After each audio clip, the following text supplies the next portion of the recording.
ഇപ്പോൾ കോഴിക്കോട് മറ്റൊരിടത്തു നിന്ന് വി.എസ്. രഞ്ജിത്ത്, അത് തെങ്ങിലക്കടവ് എന്ന പ്രദേശത്ത് നിന്നാണ്.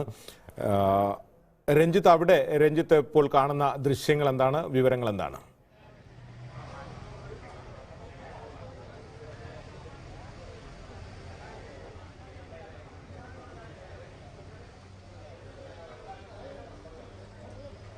ഡെൻസിൽ, ഇപ്പോൾ ഞാനുള്ളത് തെങ്ങിലക്കടവ് ഭാഗത്താണ്. നേരത്തെ നമ്മൾ ദൃശ്യങ്ങളിൽ കണ്ടതാണ്. തെങ്ങിലക്കടവ് ഭാഗത്ത് ഈ ചാലിയാറിൽ നിന്ന് വെള്ളം കയറി ചാലിയാർ പുഴ കരകവിഞ്ഞൊഴുകിയാണ്.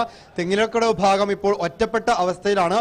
ഇപ്പോൾ തഹസിൽദാരുടെ നേതൃത്വത്തിലുള്ള ഒരു സംഘമാണ് ഇപ്പോൾ അങ്ങോട്ട് ഈ സ്ഥലത്തേക്ക് പോയിക്കൊണ്ടിരിക്കുന്നത്. ഏകദേശം 100ഓളം കുടുംബങ്ങൾ അവിടെ ഒറ്റപ്പെട്ട് കഴിയുന്നുണ്ട്. രാവിലെ മുതൽ തന്നെ അവിടെ നിന്നും ആളുകളെ രക്ഷാപ്രവർത്തകരും ഫയർഫോഴ്സും നാട്ടുകാരും എല്ലാം ചേർന്ന് ബന്ധുവീടുകളിലേക്കും മറ്റും മാറ്റിക്കൊണ്ടിരിക്കുകയാണ്. ഇപ്പോഴും അവിടെ പല ഭാഗത്തായി പല വീടുകളിലായി ആളുകൾ കുടുങ്ങിക്കിടക്കുന്നുണ്ട്. ആ ആളുകളെ മാറ്റാനുള്ള പ്രവർത്തനങ്ങൾ നടന്നുകൊണ്ടിരിക്കുകയാണ്. ഇവിടെ ഈ കാണുന്ന റോഡ് ഇത് റോഡായിരുന്നു. ആ റോഡിലാണ് ഇപ്പോൾ കഴുത്തറ്റം വെള്ളമുള്ളത്. ആ കഴുത്തറ്റം വെള്ളത്തിലൂടെ തോണിയിലും അതുപോലെ ബോട്ടും ഒക്കെ ഉപയോഗിച്ചാണ് ആളുകൾ അങ്ങോട്ട് പോയിക്കൊണ്ടിരിക്കുന്നത്. അതിനുശേഷം അതിനപ്പുറത്ത് ഈ ഒരു റോഡ് അവസാനിക്കുന്നിടത്ത് ഒരു കുന്നിൻ മുകളിൽ ഒരു പുനരധിവാസ ക്യാമ്പ് പ്രവർത്തിക്കുന്നുണ്ട്. അതുപോലെ തന്നെ ഇപ്പുറത്തും ഒരു പുനരധിവാസ ക്യാമ്പുണ്ട്. അതായത് തെങ്ങിലക്കടവ് ഭാഗത്തെ ആളുകളെ മാത്രം മാറ്റിപ്പാർപ്പിക്കാൻ വേണ്ടി ഏകദേശം മൂന്ന് പുനരധിവാസ ക്യാമ്പുകൾ പ്രവർത്തിക്കുന്നുണ്ട്. ജില്ലയിൽ ആകെ 10 പുനരധിവാസ ക്യാമ്പുകൾ പ്രവർത്തിക്കുന്നതിൽ 3 തെങ്ങിലക്കടവ് ഭാഗത്താണ്. ചെറുപുഴയിലും അതുപോലെ തന്നെ ചാലിയാറിലും വെള്ളം കയറിയാണ് ഇപ്പോൾ ഈ തെങ്ങിലക്കടവ് ഭാഗം ഒറ്റപ്പെട്ടിരിക്കുന്നതും. ഈ ദൃശ്യങ്ങളിൽ കാണുന്ന ഈ ഒരു വെള്ളം കയറിയ ഭാഗം നേരത്തെ റോഡായിരുന്നു. ആ റോഡിലാണ് ഇപ്പോൾ മുഴുവൻ വെള്ളം കയറിയിരിക്കുന്നതും.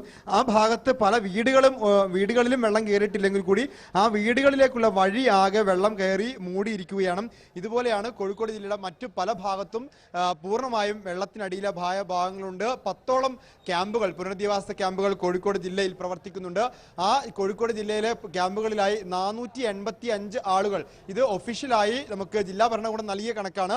ഇതിനപ്പുറത്തൊരു കണക്ക് ഉണ്ടായേക്കാം. പക്ഷേ ജില്ലാ ഭരണകൂടം ഇപ്പോൾ നൽകുന്ന കണക്കനുസരിച്ച് 10 പുനരധിവാസ ക്യാമ്പുകളിലായി 485 ആളുകൾ ജില്ലയിൽ പുനരധിവാസ ക്യാമ്പുകളിൽ താമസിക്കുന്നുണ്ട്. മലയോര മേഖലയിലാണ് ഏറ്റവും കൂടുതൽ പ്രശ്നമുള്ളത്. നേരത്തെ അരുൺ സൂചിപ്പിച്ച കണ്ണപ്പം കൊണ്ടും അതുപോലെ തന്നെ ആനക്കാമ്പോയിൽ ഭാഗത്തുമെല്ലാം ഇപ്പോൾ കനത്ത മഴയും വെള്ളപ്പൊക്കവും ഉണ്ട്. നേരത്തെ വി.എസ്. രഞ്ജിത്ത് നൽകിയ വിവരങ്ങൾ, മുക്കത്ത് നിന്നൊക്കെ വിവരങ്ങൾ നൽകിയിരുന്നല്ലോ. അവിടെ ഇരവഞ്ഞിപ്പുഴയുടെ പരിസര പ്രദേശങ്ങളിൽ ഒക്കെ പുഴ വല്ലാതെ കരയിലേക്ക് കയറി ഒഴുകി ഉണ്ടായ പ്രശ്നങ്ങളുടെ സ്ഥിതി ഇപ്പോഴും അതേ നിലയിൽ തന്നെ തുടരുകയാണോ രഞ്ജിത്ത്?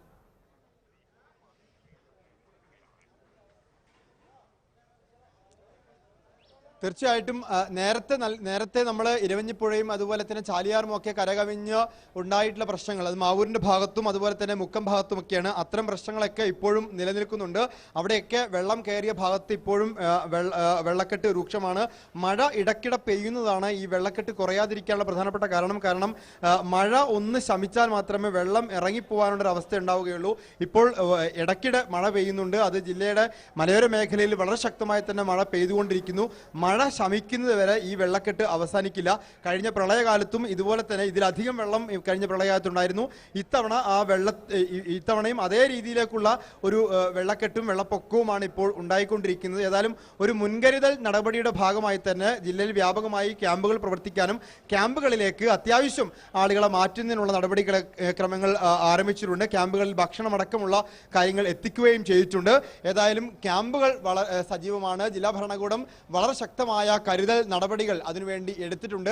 ഉരുൾപൊട്ടൽ സാധ്യതയുള്ള മേഖലയിലെല്ലാം തന്നെ ആ രീതിയിലുള്ള മുൻകരുതൽ നടപടികളും ജാഗ്രതാ നിർദ്ദേശവും നൽകി കഴിഞ്ഞിട്ടുണ്ട്.